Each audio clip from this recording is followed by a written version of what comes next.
Welcome back to the shop. I've got a new tool, or toy depending on how you look at it. It is an impulse sealer. It's designed for sealing bags of various types, plastic and foil.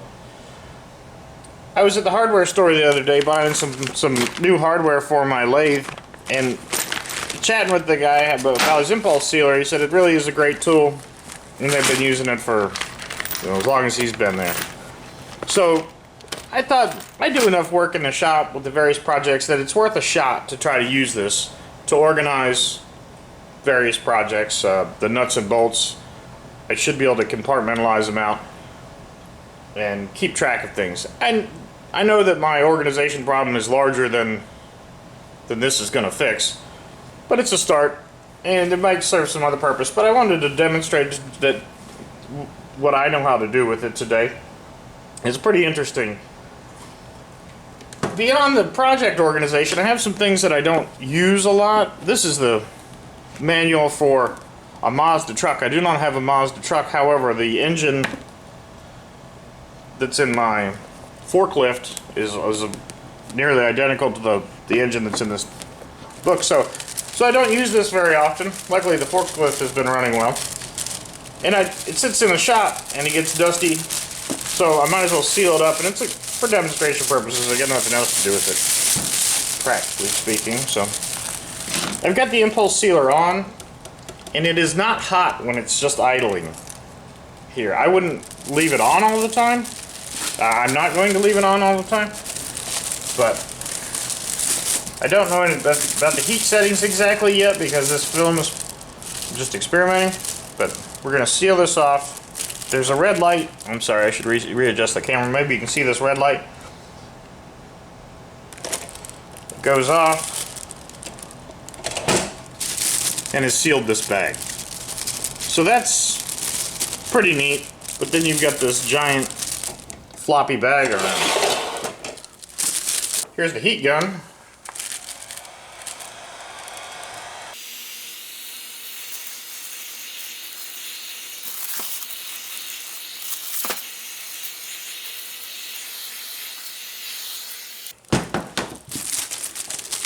So there it is. There's a sealed bag. I could have gotten more air out of it. It's a little poofy, but it's obviously airtight now. So I can put this on the shelf. I won't need to get into it anytime soon. I just think it's cool. For demonstration purposes, let's package some hardware. This box has seen better days.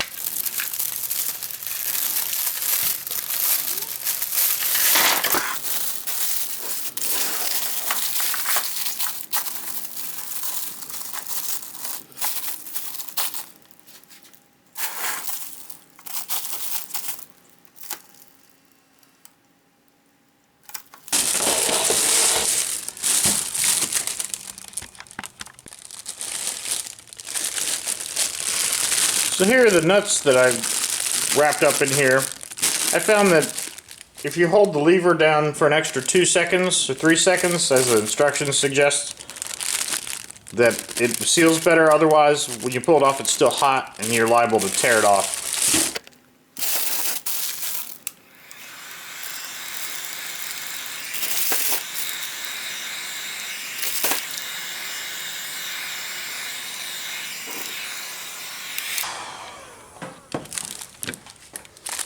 So that's pretty amazing to me. What a tidy way to seal things up. This is not useful for things you need to get into all the time, obviously. However, I'm just amazed at this heat shrink. Now, the bags that I've showed so far are what I bought from Amazon, but you do not need to use their bags. You can use other types of plastic bags. Here's the leftover felt that I used for the scale that I redid last week.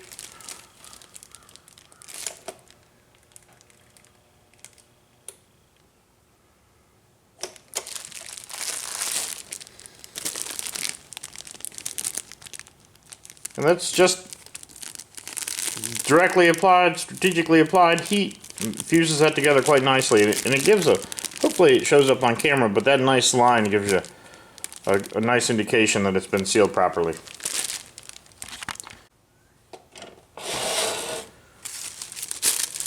These bags are quite large, and you can cut them to size, whatever you need, which is handy. Not as much waste, even though they're cheap. I've got this mink oil. I use it on anything I have that's leather. It smells really good. But it's a little greasy on the outside, and it collects dust in the shop, so it's sealed up.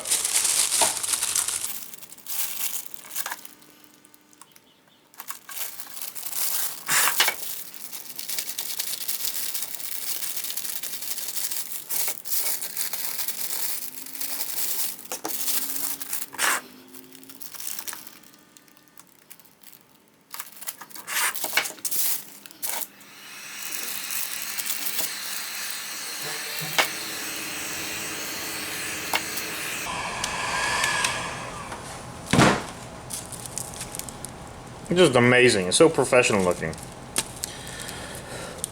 Well, I just wanted to share that with everybody. I hope you're having a great weekend. Thanks for watching. Well, I've got you. Let me know in the comments if you'd be interested in watching me clear a small corner of my yard. I've had a bunch of palmettos, and I started clearing this out. Usually I put a time-lapse camera up, but I was between projects at a time, so I've still got a lot of cleanup to do, but cutting down some small trees and mowing down palmettos and whatnot. So if you'd like to see that, let me know and I'll try to make some video of it. Thanks.